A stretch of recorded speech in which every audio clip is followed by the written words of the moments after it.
twongeye turatomboye bana b'Imana kubaduhamagara Nyagasani ku neza ye, ku izina ry'Imana Data na Mwana na Roho Mutagatifu, amen. Amahoro bana b'Imana, nimuhumure, Imana ije kutugera neza kuri uyu wa gatanu w'icyumweru cya mbere cya Noheli, tariki 2 Mutarama 2026. Ngaya masomo agiye kuduhuza n'ab'ijuru. Isomo rya by'umuhoro ya mbere ya Yohani, umutwe wa 2 umurongo 22 kugeza ku 28. Nkoramutima zanjye, ninde mubeshya atarubakana ko Yezu ari Kristo? Ngonye murwanya Kristo, uhakana Imana Data na Mwana.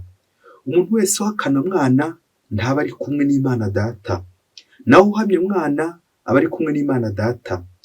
Mwebweho rero ubutumwa mwumvise kuva mu ntangiriro nibubagumemo. Niba ubwo butumwa mwumvise kuva mu ntangiriro bagumyemo, namwe muzaguma muri Mwana no muri Data. Dore isezerano we ubwe yadusezeranyije, niryo kuzaduha ubugingo buhoraho. Ngibyo rero ibyo nageraga ngo mbandikire ku byerekeye abashaka kubayobya. Naho mwebwe isigwa yabakoreyeho ryabagumyemo, mukamudakeneye ko hagira undi uza kubigisha. Ubwo rero isigwa rye ari ryo mukesha kumenya byose, rikaba ari irinyakuri kandi ritabeshya, kuko mwabigishijwe. Bityo twana twanjye, nimugume muri we, kugira ngo igihe azigaragariza tuzagira amizero yuzuye, kandi twe kuzakorwa n'isoni zo kuba turi kure ye igihe cy'amaza ye. Iryo ni ijambo ry'Imana. Zaburi ya 98, imipaka yose y'isi yabonye gutsinda kw'Imana yacu. Ni muri Roho ndirimbo nshya ko yakoze ibintu by'agatangaza, indyo ye ukuboko k'ubutagatifu byatumye atsinda.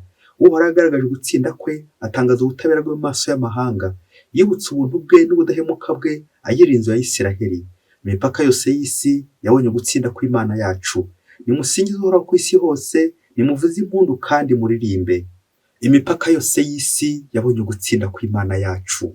Nyagasani Yezu nabane namwe. Amagambo mu Ivanjili ntagatifu yanditswe na Yohani, umutwe wa mbere umurongo wa 19 kugeza ku 28. Dore ubuhamya bwa Yohani Batista, igihe Abayahudi b'i Yerusalemu bamutumyeho abaherezabitambo n'Abalevi kumubaza ngo urinde. Yohani yaremeje ntihakana, ahamya agira ati sindi Kristo. Nabo baramubaza bati bite se? Uzabe uri Eliya? Arabasubiza ati sindi we. Uzabe se uri wa muhanuzi ugomba kuza? Arabasubiza ati oya. Baramubwira bati rwose urinde, kugira ngo tugire icyo dusubiza abadutumye? Wibwira ko urinde? Arabasubiza ati ndijwi ry'uvugira mu butayu aranguruye ati nimutunganye inzira ya Nyagasani, nk'uko umuhanuzi Izayi yabivuze. Abari batumwe bari mu Bafarisayi bongera kumubaza bati none se ko ubatiza kandi utari Kristo, ntube Eliya, ntube nawe muhanuzi, ubiterwa n'iki? Yohana arabasubiza ati njyewe mbatiriza mu mazi, ariko hagati yanyu hari uwo mutazi, niwe ugiye kuza ankurikiye, singwe no gupfundura umushumi w'inkweto ze. Ibyo byabereye i Betaniya hakurya ya Yorodani, aho Yohani yabatirizaga. Iyo ni Ivanjili ntagatifu. Hagati yanyu hari uwo mutazi. Abayoboke b'Imana, nimugire amahoro. Dukomeje kubifuriza umwaka mwiza 2026, mugubwe neza, muzawubanemo n'Imana. Amasomo twateguriwe uno munsi natwerekeza kuri Nyagasani, gukurikira Kristo no kumukurikiza buri munsi. Mu migenzo ibiri ya gipfura tuza kuzirikana ikomeye cyane yitwa kwiyoroshya ndetse n'ukuri. Mu ngingo igira iti kubaho ukuri, kuba ukuri. Abantu benshi dukoze kwiyoberanya, rimwe na rimwe tukaho uko dutari, tukagaragaza isura y'inyuma nziza, ariko imbere turi gusebya Imana, imbere turi kure y'Imana. Nawe rero baho ukuri, baho mu kuri. Hari ibintu bitatu tujya kuzirikana biza no kugufasha gucengerwa n'aya masomo. Bikiza gusohoka ngaha wagabanyije kwirata, wagabanyije ibinyoma, aho uriho ukuri, uriho mu kuri. Icya mbere ni imvugo umuhanga wagize ati umuntu harimo batatu. Umuntu wa mbere nuko abandi bakuvuga uko abandi bakuzi. Abantu bashaka kugutaka, bagakuvuga, bakagutaka bitewe n'icyo bashaka ko ubatorera. Abandi bakagutuka bitewe n'icyo batakaje cyangwa bashaka gutakaza. Buri wese akamenya uri agenda gufata. Hari igihe abantu bagutaka kubera ko hari icyo bagucunzeho, bakagutera ibisingizo, bakagusingiza rimwe na rimwe ukishyira mu rwego rw'Imana cyangwa ukishyira ahadakwiye. Ngiye byabaye kuri Yohani Batista, bari kumwitiranya bamubaza ibibazo. Yohani Batista rero araguma uko ari, araguma ku bugaragu, ntabwo aza kwiremereza, araguma uko ari, kuguma uko turi. Abantu bamwe rero ntitugashimishwe n'uko abantu bamwe bagenda batuvuga neza, nyamara wasanga se bagera hirya bari kukubwira ati dore umunyabwenge, muri kumwe, ariko yagera hirya imbere ati to gicucu gusa, imbwa gusa, n'ibindi bitutsi byinshi ashobora kugutuka. Rero akenshi dushimishwa n'uko abantu batuvuga neza, nyamara se wamenya niba ari byo koko ngo umukuri. Umuntu wa kabiri ni uko wowe wiyize ubwawe. Yavuga Kinyarwanda igira iti ntawivuga amabi ameza ahari. Akenshi dukunze kwibera, tukishyira imbere, tukitakuma, tukumva twagaragara neza koko, tukumva twatanga isura nzima, ariko ushobora kuba uzi gake kuri wowe. Socrate niwe wagize ati connais-toi toi-même, imenya ubwawe. Nuko rero niba imenya ubwawe uzamenya n'abandi, bizagenda neza uko wiyizi. Hanyuma umuntu wa gatatu ngo nuko Imana ikuzi. Uko Imana ikuzi ari byo by'ukuri koko, uko Imana ikubona atari kuri ya mugenzi wawe kubona, atari nawe uko wibona, ahubwo uko Imana ikubona. Uwo niwo muntu nyir'ukuri, ukuri nyirizina, uko Imana ikuzi. Nawe nanjye twongere dufate urugero kuri Yohani Batista, twongere tuti harya ubu Imana imbona ite? Atari uko ngewe ndibona. Ese ndagendera ku makuru abandi bampereza? Amakuru yanjye ibi byose biracagase. Amakuru yizewe ni uko Imana ikuzi. Imana iranzi, ibyo birahagije. Iki gisubizo cya Yohani Batista atanze mu Ivanjiri, ubwo bari baje bamubaza ati ese uri Kristo? Ati oya. Ese uri Eliya? Ati oya. Ese uri wa muhanuzi ukomeye ugomba kuza? Ati oya. Yohani Batista rero akerekana uwo ari we, ko ari integuza ya Mesiya, serviteur, ko ari we mugaragu, umucakara. Ngaho natwe akenshi ko tutunze dukunze kugwa kuri ba bandi baturyoshya n'akarimi keza, nuko bikaza kurangira rimwe na rimwe tuguye mu mutego wo kwishyiraho tutari dukwiriye, yo kwita abakristo. Ese wowe urukuri cyangwa wasanga warafashe umwanya wa Kristo, warafashe umwanya ukomeye cyane, warigize umushefu kandi uri umugaragu. Ingingo ya kabiri, inshinga ebyiri zikunze kuducanga, zikunze gutuma tutagwa mu myanya yacu: l'avoir et l'être. Inshinga kugira n'inshinga kuba. Akenshi dukunda umuntu ufite ibingibi, mfite ibintu bya mirenge, nuko abantu babona ukize akaribwo baguha ijambo, ari mu rusengero, mu kiliziya, n'ahandi, kubera ko ufite, niwo utanga byinshi, niwo ukora ibintu byinshi bihambaye. Ariko ushobora kuba ufite utariho uko Imana ishaka. Mfite ariko sindi. Mu isomo rya mbere twazirikanye ijambo bita isigwa. Kristo twasizwe, tugira uruhare kuri Kristo. We wasizwe, intore y'Imana, gusigwa, amavuta twasizwe, tuba abakristo. Akenshi uzasanga dufite ubukristo ariko tutari abakristo. Ako kantu bamugiye ugacaho uturongo dutatu. Ushobora gusanga twiyereka neza inyuma, tukajya mu kiliziya tugasenga nk'abandi bose, tugafashwa, tugakira, tugakizwa, ariko ibi byose ugasanga ari byo dufite by'inyuma, ariko imbere bidafashe. Ushobora kuba ufite ubukristo ariko utari umukristo. Rero nta kindi kibigaragaza usibye ubuhamya bw'ubuzima bwawe, ukubaho mu kuri, ukubaho yiyoroshya. Icyo nicyo kigaragaza Kristo wiyoroshya, Kristo nyir'ukuri. Ushobora kuba ufite ibintu bya mirenge, ufite n'abantu, abaja n'abagaragu, ariko ubuze ubuntu bw'Imana. Ni ngombwa kuba ukuri, ubukristo bwawe. Ese ufite ubukristo cyangwa uri umukristo? Ibaze nanjye nibaze. Ingingo ya gatatu ni ubuhamya bugaragaza uko tubayeho. Yohani Batista ati ndijwi ry'uvugira mu butayu. Kuvugira mu butayu. Ubuzima bwacu akenshi dukunze kurangwa no kwirata no kwiyemera. Ngaka kageso akenshi gakunze gutumunga.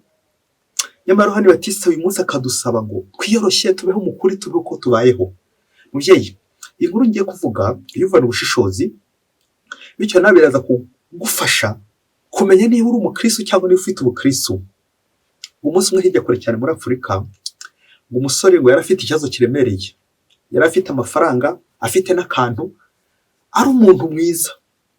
Nuko igihe kigeze ngo aza gukundana n'abakobwa babiri, bose bakunda nanjye kuvuga ku rwego rumwe, ariko bikaza kumunanira kumenya uwo azahitamo kugira ngo babane. Ashakisha uburyo azahitamo uwo babana, biramunanira.